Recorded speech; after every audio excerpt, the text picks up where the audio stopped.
Who's Andrew Everest, Apple Commercial Limited.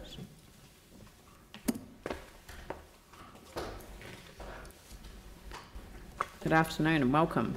Good afternoon, Mayor, Councillors.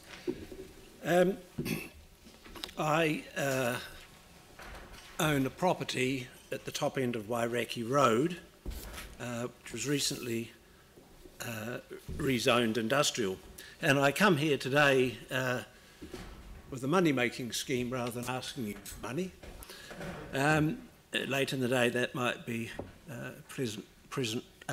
pleasant relief for you. By way of background, you'll recall after the earthquakes, the 3 areas of land out near the airport were grouped under what was called the Northwest Review Area. One was at the Rusty Road, Waimakariri Road, which is to be rezoned industrial. That didn't proceed, but I think is now subject to a private change for a car transfer company trying to develop that into industrial block. The second block was Hawthornden Road, Rustley Road, Avonhead, which caused a lot of angst for those property owners, and you may recall that the council actually in the end granted a rate relief for the years 2014 to 2017, and the report I have just from staff mentions that the Jani Johansson mentioned that the remission was an appropriate way to deal with an extraordinary circumstance, but the council decided it wouldn't set a precedent for rates rebates, but that there had been some difficulty with the rezoning of that particular block of land and whether it would go ahead or not. In the end, it didn't go ahead. The third block is the block that you have in front of you there, which is Wairaki Road, Stanley's Road and Woolwidge's Road, which did get zoned Wairaki Industrial Park, and I own a block on Wairaki Road. Now, the difficulty with this has been that when the rates were set, the details of the district scheme had not been finalised, so that the impediments to development were not clear at the time the rates were set. So on my particular block of 5 hectares, the 2012 rates when it was zoned rural were 1,943.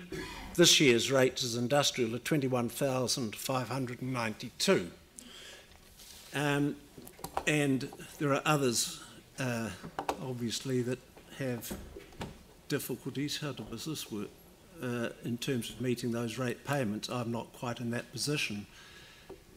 The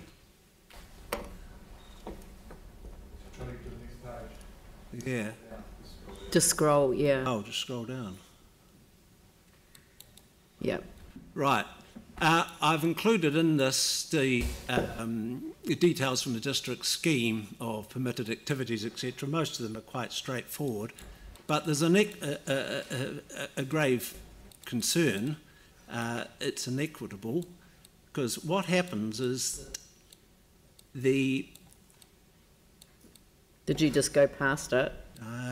The main one, there's two. There's one on roading, right, but the major one is, whoops, sorry, I have gone past it.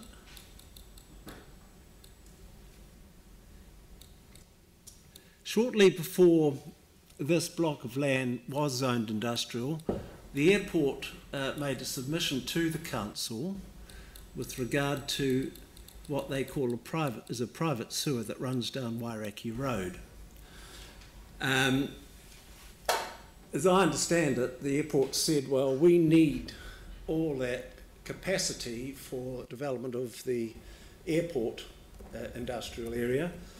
There was a trade-off in the zoning, and that whereas previously the airport had to have resource consent if the developments that they did were not airport related. That was lifted, so now they can do any industrial activity.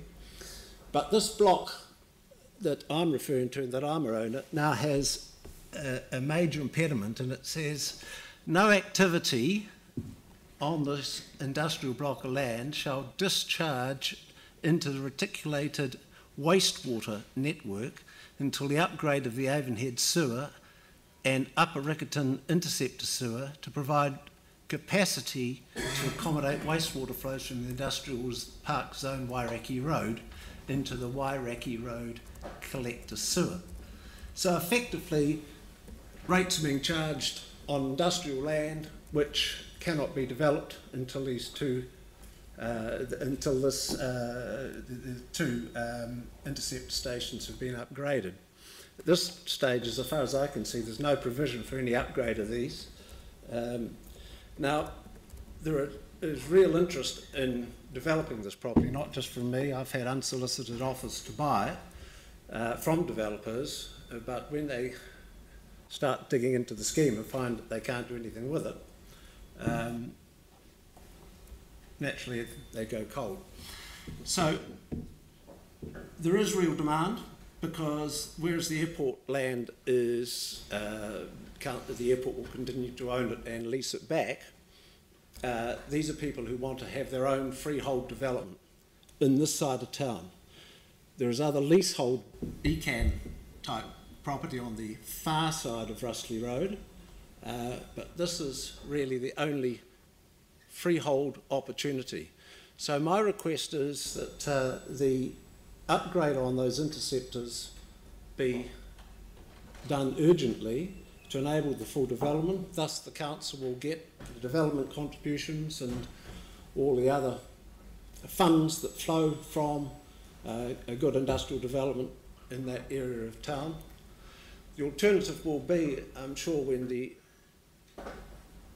next valuation, 2019 is it, that the valuation people will have to be having another look at the values. I did object to the last one in 2013 on the basis that it was all a whisper that it was going to go industrial. I withdrew that because as time went by it became quite clear that the council supported it becoming industrial, and that was the case.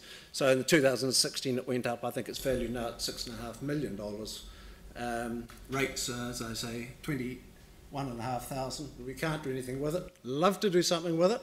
And there's strong interest in acquiring the property and developing it. So I'm just asking that this, that sector of the work, of course there's a lot of roading work and other bits and pieces that would follow normally as with any ordinary industrial development, but the sewage thing is outside that. So that's my submission. Very good. I think that's very clear. Yeah, no, look, thank you for bringing that to our attention. It's always helpful to quote Yanni in your submission as well. So, but that would deal only with a rebate. It doesn't actually deal with the big picture issue, which is to allow the development to proceed, which requires this. So we'll get some details on that. So thank you very much for drawing it to our attention. Thank you very much. Thank you.